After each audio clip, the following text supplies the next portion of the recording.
MG news, জনগণের power house. এখানে একটা নদী ছিল, আমাদের ইসের মন্দিরের পূর্ব দিকে একটা নদী ছিল, যেটার নাম সুবর্ণবতী। সুতি নদী হিসাবে যেটা পরিচিত ছিল। শরৎচন্দ্রের দত্তাতেও এই দিগড়া গ্রাম সুতি নদীর উল্লেখ আছে।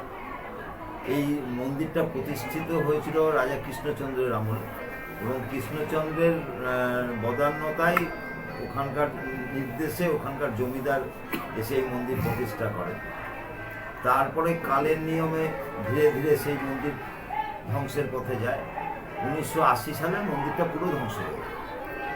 তখন এখানকার স্থানীয় কিছু লোক ওই মন্দিরের উত্তর পাশে একটা চালা তৈরি করে, টালির চালা, সেখানে মা দীর্ঘদিন পূজিত।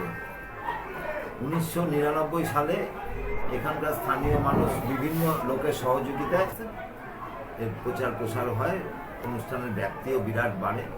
আমাদের 6 দিনব্যাপী সাংস্কৃতিক অনুষ্ঠান হয়, বিভিন্ন ধরনের অনুষ্ঠান।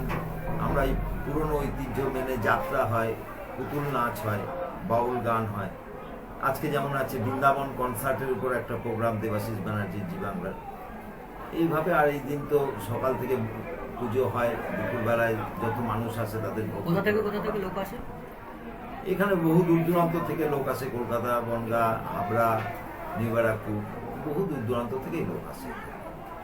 আপনারা কি মানে দুস্থ যারা আছে তাদের জন্য কি কোনো ব্যবস্থা?